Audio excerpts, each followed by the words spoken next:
students. This is the part 2 of C language.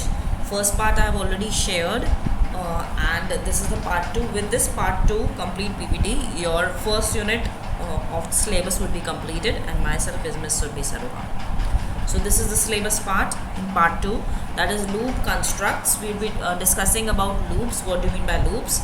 Logical operators for loop construct, then formatted input-output functions, control of loop execution, and then one dimensional array. Before I start with this, कुछ लोग मेरे से comment section में पूछ रहे थे, कुछ students, कि मैम ये पीपीटी हमें कहाँ से मिलेगी. तो आई हैव ऑलरेडी डिस्कस्ड, ये पीपीटी आपको स्लाइड शेयर से आप डाउनलोड कर सकते हैं, व्यू भी कर सकते हैं. That is save permanently there. आप मेरा नाम सर्च करके स्लाइड शेयर पे and you can search the PPT. Fine. Now loop constructs. सबसे पहले लूप कंस्ट्रक्ट. लूप होता क्या है, उसके बाद हम कंस्ट्रक्ट की बात करेंगे.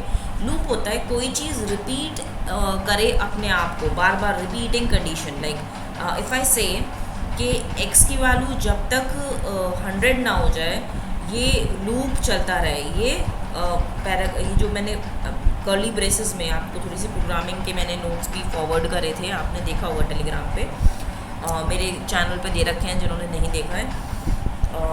सी प्रोग्रामिंग में तो जो कर्ली ब्रेसेस के अंदर, जो एक बॉडी के अंदर जो कर्ली ब्रेसेस की बॉडी ओपन एंड क्लोज होती है, उसके बीच का वो लूप होता है. तो वो वाइल लूप है एक हमारा, जो रिपीट करते हैं स्टेटमेंट्स. ठीक है, तब तक वो कंडीशन फॉल्स नहीं हो जाती. सो वाइल लूप क्या होता है, ये लूप है. एक वाइल लूप होता है, एक डू वाइल लूप होता है, और आगे भी बताएंगे लूप और कौन से होते हैं. फॉर लूप भी होता है. So while loop, condition control loop. Both while loop and do while loop are condition control, meaning that they continue to loop until that some condition is met. मतलब ये कहना चाह रहा है कि जब तक वो लूप, वाइल लूप का वो कंडीशन ट्रू होती है, वो उसमें वो उसे फॉलो करता है उस लूप को, और जब ऐसी फॉल्स होता है वो लूप से बाहर निकल जाता है. Both while and do while.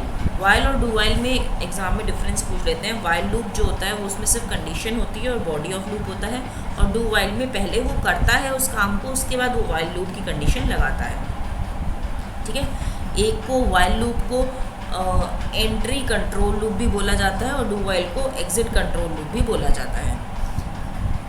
So both while and do while loop alter between performing actions and testing for the stopping conditions. While loop check for the stopping condition first and may not execute the body of the loop at all if the condition is initially false. तो syntax क्या है, syntax मतलब किस तरीके से लिखा जाता है ये वाइल, कंडीशन और बॉडी. वाइल लूप सेमीकोलन लगाना ज़रूरी है. ठीक है, तो एक एग्जांपल है while where the body can be either a single statement or block of statements within curly braces के अंदर.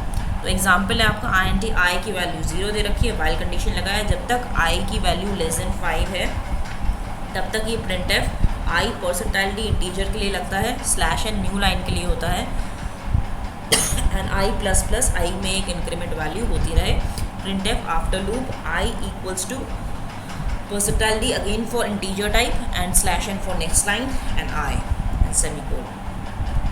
सो डू वाइल लूप के बारे में बात करते हैं. Do while loop are exactly like while loop except that the test is perform at the end of the loop rather then the beginning. This guarantees that the loop will be performed at least once, which is useful for checking user input among other things. जैसे do life का syntax है, do वो condition पहले करेगा, body of that loop, curly braces close, while and condition. In theory, the body can be either a single statement or a block of statements within curly braces, but in practical, the curly braces are almost always used with do while. Example, int month, do printf, please enter the month of your birth, percentile d for integer type, ampersand for getting that value of the month, curly braces close, while month less than 1, ये और का statement होता है, और month greater than 12. Parallel lines, जो दो parallel lines आपको दिख रही हैं, और का होता है, और जो एंड का साइन होता है वो उल्टा एस वाला साइन होता है. ठीक है, note that the above examples should be improved by reporting to the user while the problem is if month is not in the range, मतलब इनमें से कोई भी अगर एक भी कंडीशन ट्रू है तो वाइल लूप चलेगा, ठीक है, क्योंकि और के अंदर 0 1 इक्वल्स टू 1 1 0 इक्वल्स टू 1, ठीक है। तो इसलिए कोई भी एक कंडीशन अगर ट्रू है तो वो लूप चलेगा, दोनों फॉल्स है तो वो लूप बंद हो जाएगा। The following diagram shows the while the difference between while and do while. एक वाइल मैंने आपको बताया था एग्जाम में आता है वाइल और डू वाइल के बीच में डिफरेंस, तो ये डायग्रामेटिकली बताया है। वाइल कंडीशन बॉडी, इसमें पहले कंडीशन होगी, आपने फ्लो चार्ट्स करा होगा, आपको पता होगा डायमंड बॉक्स कंडीशन के लिए होता है, जब ट्रू और फॉल्स होता है तो डायमंड बॉक्स है कंडीशन के लिए। बॉडी ऑफ लूप आपका इनपुट आउटपुट बॉडी वाला इनपुट आउटपुट वाला साइन है, इनपुट आउटपुट वाला नहीं, ये प्रोसेसिंग वाला साइन है। बॉडी और वर्क करेगा और एक्सेप्ट हो जाएगा। डू वाइल में पहले वो डू करेगा फिर बाद में कंडीशन लगेगी, ठीक है। देन फॉर लूप आता है। For loops are counter control, meaning that they are normally use wherever the number of iterations is known in advance। जब हमें पहले, जैसे इसमें कंडीशन भी होती है, इनिशलाइजेशन भी होता है, इंक्रीमेंट इंक्रीमेंट सब एक साथ हो जाता है। जैसे कि for initialisation, condition and incrementation. तो इनिशलाइज का मतलब क्या होता है, जैसे आई इक्वल्स टू 5, ये इनिशलाइज कर दिया हमने, आई की वैल्यू 5, कंडीशन लगा दी आई ग्रेटर देन 10, वो हो गया ट्रू या फॉल्स। उसके बाद बॉडी लगा दी आई प्लस प्लस, इंक्रीमेंट या डिक्रीमेंट हो गया, ठीक है। एग्जाम्पल के तौर पे INT I for I equals to 0, I less than 5, I plus plus, printf percentile D slash N I, printf after loop I equals to percentile D slash N comma I। तो I equals to value क्या है, 0 है, फिर I less than 5 है, true है false है, printf है, अगर ट्रू है तो percentile D slash N I को प्रिंट कर दो, I में एक इंक्रीमेंट कर दो I प्लस प्लस, और फॉल्स है तो printf after loop I equals to percentile D slash N I, ठीक है। अदरवाइज ये लूप है तो ये चलता रहेगा, इसलिए बोला। Then logical operators for loop construct. Logical operators कौन से होते हैं? C does not have a boolean data type and instead uses. Logical आपके होते हैं, जैसे मैं आपको थोड़ा सा आइडिया देती हूँ, ये वाले लॉजिकल ऑपरेटर्स हैं।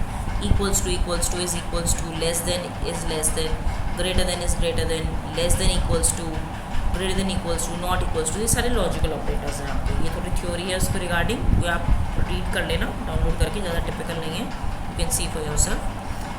उसके बाद हम आते हैं फॉर्मेटेड इनपुट आउटपुट फंक्शंस पे। फॉर्मेटेड इनपुट आउटपुट फंक्शंस क्या होते हैं? इनपुट आउटपुट फंक्शंस का मतलब है जो चीज़ें हम इनपुट के लिए यूज़ करते हैं प्रोग्रामिंग में, और जो चीज़ हम आउटपुट स्क्रीन को आउटपुट में लाने के लिए यूज़ करते हैं। जैसे स्कैनफ और प्रिंटफ की मेन स्कैनफ और प्रिंटफ होते हैं। स्कैन एफ किस लिए यूज़ होता है कि यूज़र से वैल्यू गेट करने के लिए। तो ये एक्चुअली में आपको कौन सा फंक्शन है? इनपुट फंक्शन है, इसमें आप यूज़र से इनपुट ले रहे हो।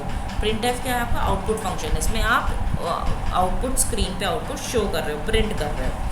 तो ये formatted console input output functions are used to take one or more inputs from the user to console, and it also allows us to display one or more values in the output to the user at the console. तो scanf में क्या कर रहा है? This function is use to read one or multiple inputs from the user at the console, and printf में this function is use to display one or multiple values in the output to the user at the console. उसके बाद ऐसे ही S लग जाता है scanf के आगे। This function is use to read the characters from a string and store के लिए बेसिकली एस यूज हुआ है ये, देम इन अ वेरिएबल। ऐसी एस प्रिंट एस लग गया, इसमें क्या ये भी स्टोर के लिए, वो आउटपुट स्टोर करने के लिए, ठीक है। तो आज की वीडियो में मुझे इतना ही बताना था। मैंने अगर आप सिलेबस देखें तो मैंने आपका लूप कंस्ट्रक्ट करवा दिया है इस वाले पार्ट का, looping operators for loop, formatted input output function. सिर्फ लास्ट के 2 टॉपिक्स बचे हैं, ये मोस्ट प्रॉब्ली कल मैं आपको बता दूँगी। और जैसे ही ये कंप्लीट हो जाते हैं 2 टॉपिक्स, फिर मैं ये जो PPT है ये स्लाइड शेयर पे शेयर कर दूँगी ताकि आप वहाँ से डाउनलोड कर सकें। तो I hope you understand the topics, and if you have any problem, anything you want to ask, you feel free, you write in the comment section, and even you may contact me for the same. Okay, thank you.